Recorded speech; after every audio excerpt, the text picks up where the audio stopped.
So this presentation is about some of the practical lessons that I've learnt on running an ICAP.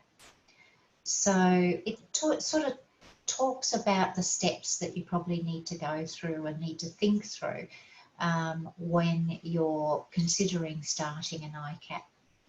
So what you need to start is you need to think about what comprehensive means and sort of adding in things like an aphasia group. If you've already got one, well, that's fine. But if you need to start an aphasia group, then that's a different, that's something that you can do to get going.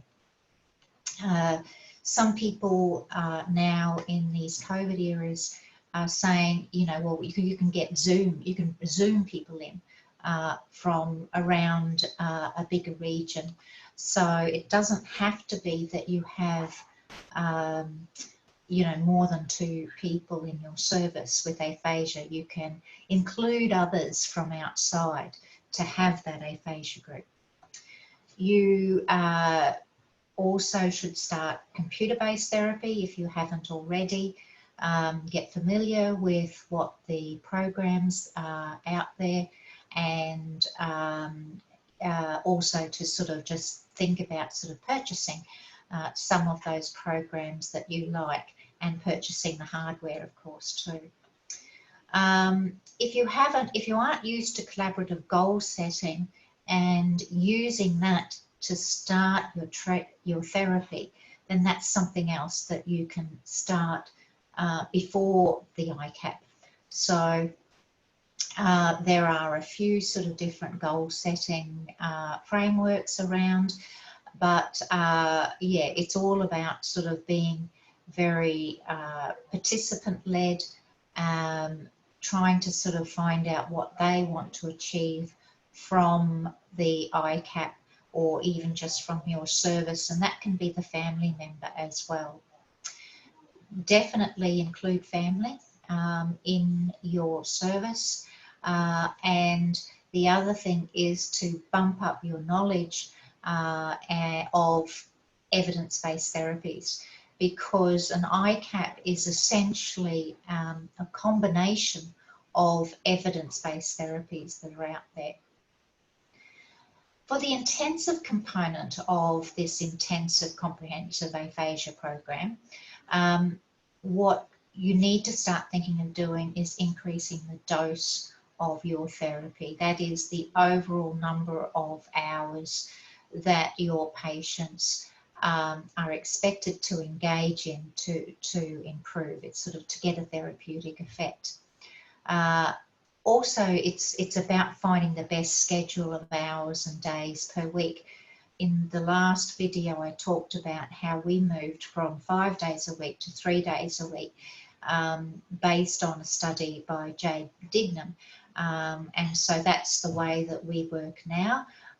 But, you know, but it may be a different sort of schedule that suits your service.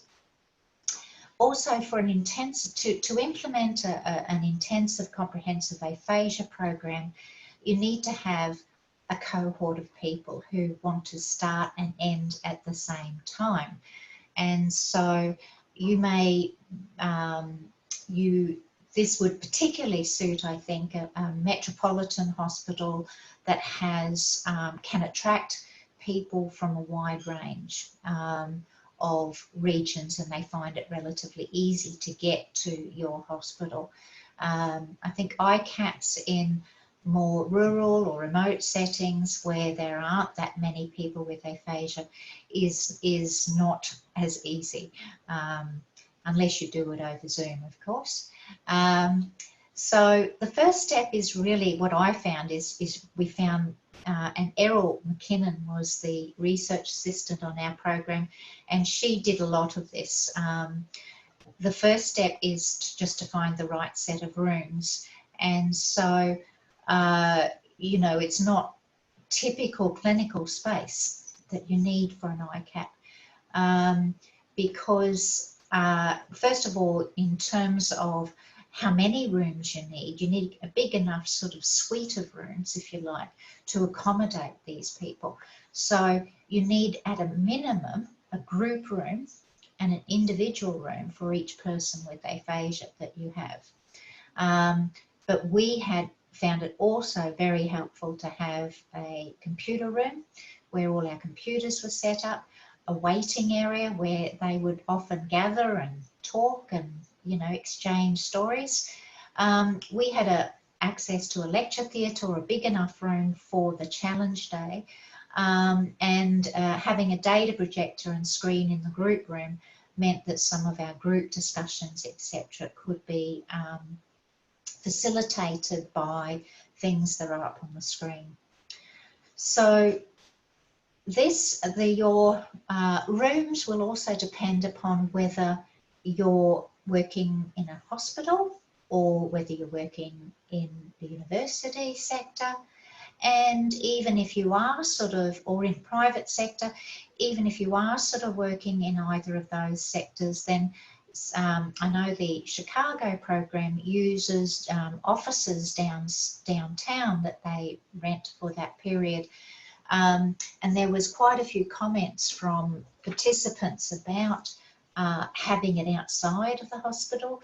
They felt it was more, you know, like every day to go to a set of offices, like going to work.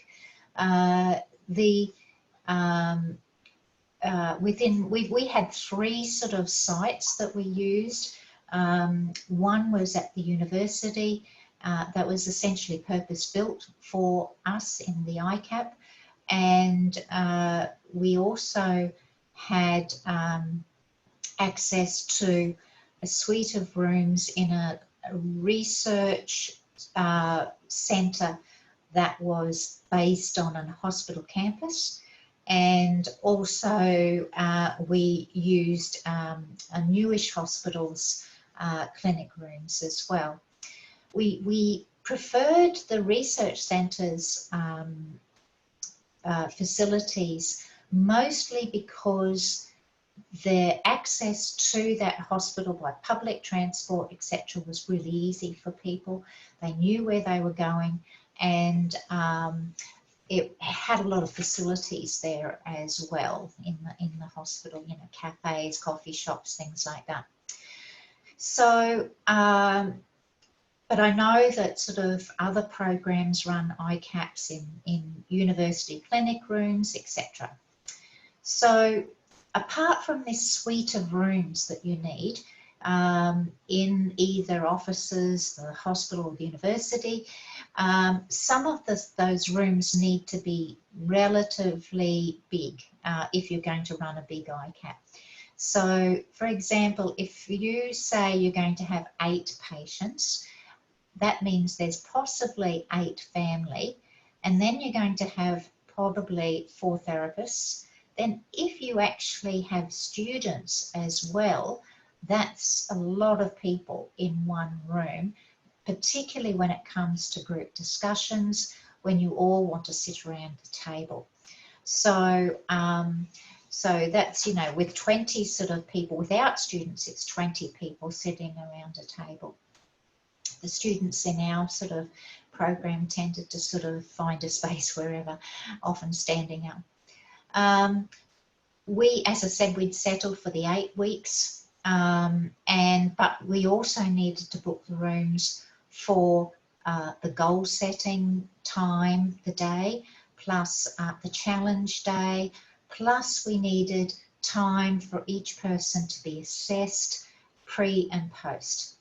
We also needed those rooms to train the therapists. So in overall, we were looking almost at 10 weeks of booking those rooms. Of course, also, you know, you need fully accessible toilet, parking, and it needs to be wheelchair friendly. And so that comes with most modern buildings, but not all.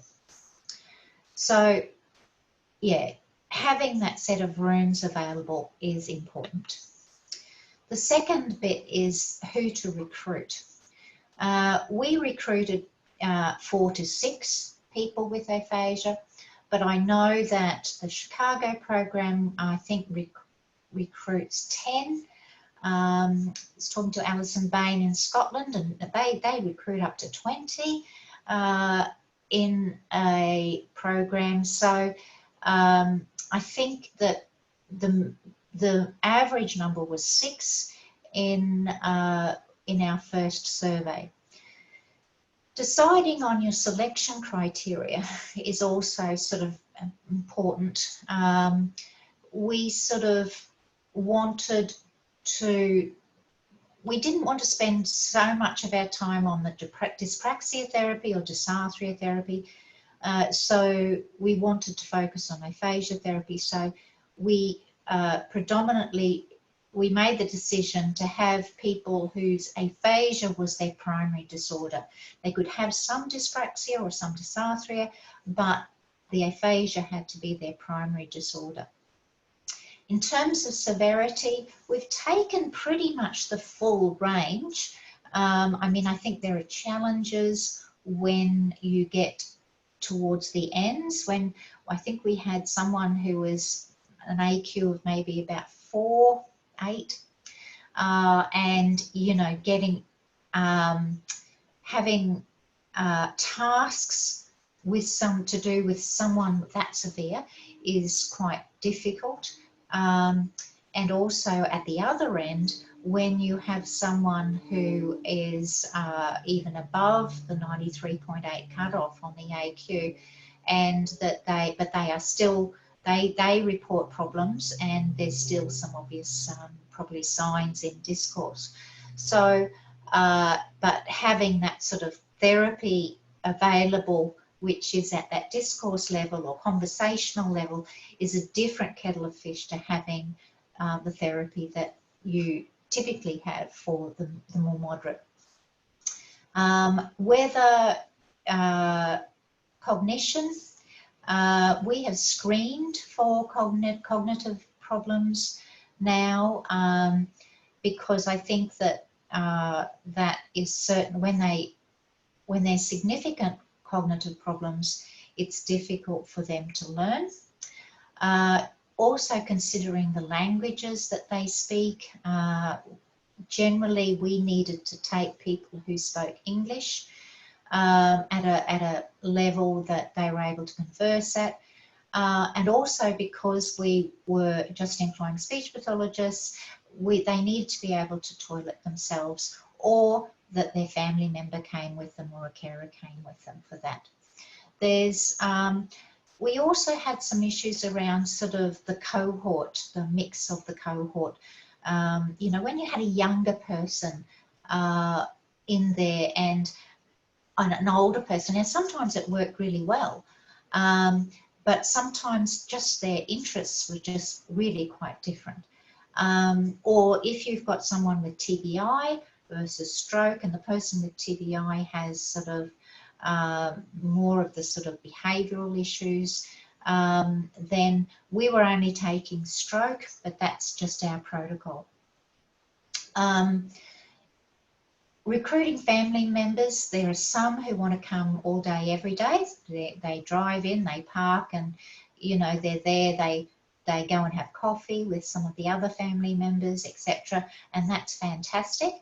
But I do think you need to set a minimum involvement of family members. So you need to say up front that you would like them to come in at this time or that time for this component, and definitely for the challenge day at the end. The therapist that you will need an overall coordinator who's able to recruit the participants, book the rooms, set up the schedule, all sorts of things like that. But we also had this 1-to-2 ratio of therapists to participants. So, you know, it was a bit of a juggle in many ways. They're having therapists available to come in for, say, 8 to 10 weeks on a Monday, Wednesday and Friday was, you know, there's often just not those therapists out there you can employ for that sort of casual hours. So also there's, you know, often the people that are available for that have children and therefore need to pick them up from school, etc., etc. So, you know, the pool of therapists that are available that you can employ on for an ICAP tends to be relatively small. We also employed a therapy assistant. Sometimes it was a student as the therapy assistant. In our early programs, we used students a lot, and boy, did it give them a great sort of experience. But also when we started to do the next study, we employed a therapy assistant. Sometimes it was a student as a therapy assistant, and they particularly were good at some of the setting up the computer programs and helping people with those types of tasks. Deciding on your schedule, as I said, is another issue. You know, as I said, we sometimes, we're 3 to 4 hours a day. Most times it was 3, but occasionally it was 4, 3 days a week, 8 weeks. If you're in a hospital setting, of course, you start to get competition from other therapies, that physio want them or OT want them, and the same to some extent if they've just been discharged from hospital. If you are recruiting people from out of town, then having a more distributed schedule has consequences for families when they come and they have accommodation for 10 weeks. I know that sort of, for example, the Pirate program in Pittsburgh has a residential ICAP, and transport was a bit of an issue for us. So sometimes, you know, choosing one day over another was allowed transport to be, allowed the participants to have transport, and then on other days they didn't. The timetable that, you know, you need to develop, ours was something like this, in that you'd have, this was the timetable for one participant, and this was 1 week, let's say, Monday, and this was just, say, for example, Monday, Tuesday, Wednesday, and that, so it not only shows what type of therapy they're having at what time, but also who with, and that sort of allocating the therapist to the person is part of that pre-planning time that you have to make sure that the therapists are engaged at all times as well. In terms of what you need for materials and resources, there are a lot of administration tasks, you know, where to come to, where to park. You may choose to pay their parking or give them a gift voucher for their parking or whatever, or give them discounts. But you'll also need to consider what communication support materials you need, you know, whether you're looking at the Participix from Aphasia Institute or the aphasia-friendly materials that Kathy Can at aphasiafriendly.com talks about, has developed.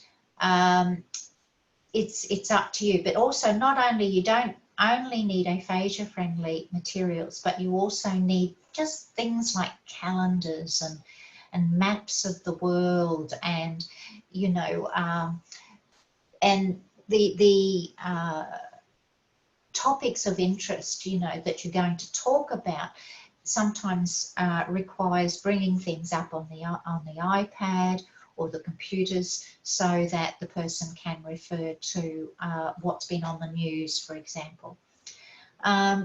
You'll need educational resources for the person with aphasia and their family, so that in Australia that's the Aphasia Guide, the Australian Aphasia Guide and the Carers Guide, but most countries have their own, sort of from their National Aphasia Association. Of course, you'll need computers or iPads, at least one per person when they come to that sort of session. We struggled installing some of our computer therapy programs. I'm not too sure whether that was because we had different platforms or we had a bank of computers, or whether it was the university's firewall. But installing those programs on all of the computers is a task that you need to do.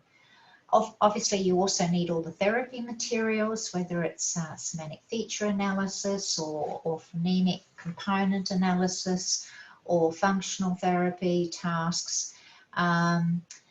The group therapy materials also, it's about topics that you want to talk about. We had a structured set of group therapy topics that were based around our ASK program. So that was a set of topics that we already had the material planned for. Of course, you're going to need your assessments for pre-post testing, and also templates for goal setting and discharge reports. So you can develop them on the fly, but having some sort of template in which it takes you through the goal setting process, or how to write a discharge report in aphasia friendly language, that can sort of help with people who are the therapists who are doing those. The training of therapists is an interesting sort of component. I think it's important to talk about the values and aims of the ICAP if you've got new therapists coming in, and they will need stepping through each sort of stage of the ICAP. What assessments you're going to use, the goal setting process, what impairment therapies that you have available, and what's your process from going from the goal to the therapies, not only the impairment therapy but the functional therapy as well, and the computer therapy, how do you select them, and then going through also what's going to happen in the group therapy sessions, the challenge day, and of course feedback at the end. So essentially you need to prepare the therapists for everything that's going to happen, but I don't think you can assume also that they know all of the therapies that you're talking about. So it is probable that you're going to have to run through each of the therapies that you have available. These are the assessments or outcome measures that we used. Goal attainment scaling. So you can see there's sort of, in this list, it's getting at different sort of parts of what you're wanting to measure. So the ALA, the Assessment for Living with Aphasia, from the Aphasia Institute, is a self-report. The person with aphasia rates their ability on scales, and the items come from across the ICF. So it's a self-report measure of the impairment, activity, limitations and participation restrictions, as well as the environmental and personal factors that are impacting on them. You may choose to do an aphasia test. We have used both the CAT and the WAB, but it's your aphasia test of choice.